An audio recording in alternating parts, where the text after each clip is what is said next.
ఏర్పాట్లు పూర్తవుతున్నాయి. సమావేశాలకు వచ్చేవారికి ఎలాంటి ఇబ్బందులు కలగకుండా ఏర్పాట్లు చేస్తున్నారు. ఈ క్రమంలో ప్రత్యేక కమిటీలు ఏర్పాటు చేసి ఒక్కో కమిటీకి ఒక్కో బాధ్యత అప్పగించింది అధిష్టానం. తమపై నమ్మకంతో అప్పగించిన బాధ్యతను పూర్తి స్థాయిలో నిర్వహిస్తామని జన సైనికులు, వీర మహిళలు తెలిపారు. కార్యకర్తల్లో మరింత జోష్ నింపేందుకు ఈ సభ ప్రధాన వేదిక అవుతుందని అన్నారు.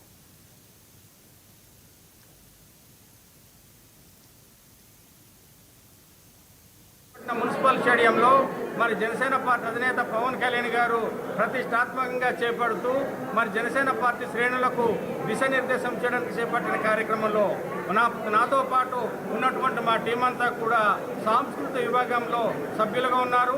ఈ సాంస్కృతిక విభాగానికి నేను అధ్యక్షులుగా ఉన్నాను. ఈరోజు జనసేన పార్టీ అధినేత పవన్ కళ్యాణ్ గారు అనేక కార్యక్రమాలు చేస్తూ ఉన్నారు. ఆ కార్యక్రమంలో భాగంగా మరి ప్రజలకి, ఈ రాష్ట్రానికి, జనసేన పార్టీ శ్రేణులకి కూడా దిశానిర్దేశం చేసే కార్యక్రమంలో భాగంగా జరుగుతున్నటువంటి 3 రోజుల కార్యక్రమంలో మరి సాంస్కృతిక కార్యక్రమాలైనటువంటిది చాలా ప్రతిష్టాత్మకమైనటువంటిది. ఈ కార్యక్రమాలన్నీ కూడా ఆదర్శవంతంగా ఆలోచన రేకెత్తించే విధంగా జనసేన పార్టీ అధినేత యొక్క ఆలోచనకు తగ్గట్టుగా మేము కార్యక్రమాలు రూపకల్పన చేశాం. దాంట్లో భాగంగా మరి విశాఖపట్నం అనేది రాష్ట్రానికి తలమానికమైనటువంటి ప్రాంతం. ఉత్తరాంధ్రకి మరి దిక్సూచిగా ఉన్నటువంటి విశాఖపట్నంలో ఈ ప్రాంతానికి సంబంధించిన కళల్ని ప్రదర్శించి మరి ఆ కళల ద్వారా మరి జనాలకు ఉత్తేజపరచడమే కాకుండా అంతరించిపోతున్న కళల్ని వెలుగులోకి తీసుకురావడం, భవిష్యత్తు తరాలకి ఆదర్శంగా నిలబడడం, జనసేన పార్టీ అధినేత యొక్క గౌరవాన్ని పెంచే విధంగా మా యొక్క సాంస్కృతిక కార్యక్రమాలు కొనసాగిస్తాము. అందుకు తగ్గట్టుగానే మేమంతా కూడా సమిష్టిగా టీం వర్క్ చేస్తూ జయప్రదం చేయడానికి కృషి చేస్తున్నాము. దీంట్లో మరి నా పేరు ఎడ్లపల్లి కళ.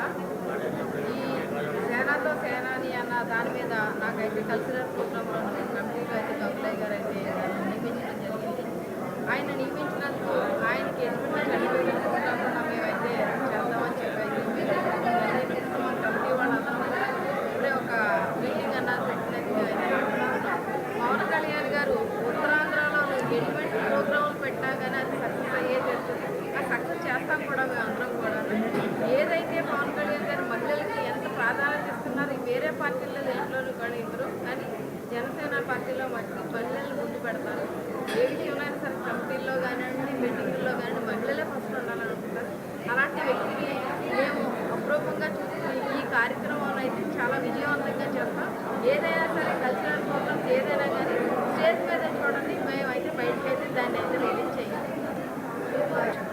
అందరికీ నమస్కారం. నా పేరు వీర సురేఖ, ఉమ్మడి రూరల్ విశాఖ జిల్లా సెక్రటరీ అండి. అలాగే సేనతో సేనాని అనే ప్రోగ్రామ్కి కల్చరల్ టీంలో ఒక మెంబర్గా ఉన్నాను. సేనతో సేనాని అంటే ఇప్పటివరకు టీడీపీ, జనసేన, బీజేపీ కూటమి కోసం రకరకాల ఒక ఇద్దరు మనుషులు కలిస్తేనే రకరకాల మాటలు వస్తున్నాయి. ఒకరు ఎక్కువ ఒకరు తక్కువ అనే భావాలు ఉన్నాయి. సో అలాంటి వాటిల్ని అందరూ సమానమే. కూటమిలో ఒక చేతిలో ఉన్న 5,000 సమానంగా ఉండవు. అలాగే మనలో ఎన్ని బాధలున్నా, ఎన్ని ఇదున్నా ఒక దుర్మార్గ ప్రభుత్వాన్ని దించి కూటమితో అధికారంలోకి వచ్చాం కాబట్టి మనందరం అన్నదమ్ములాగా సర్దుకోవాలని మా టీం అందరికీ చెప్పడానికి, అలాగే జన సైనికులకు కూడా ఇంకా బూస్టింగ్ ఇచ్చి ఇంకా వర్క్ చేయడానికి సేనతో సేనాని అనే ప్రోగ్రామ్ క్రియేట్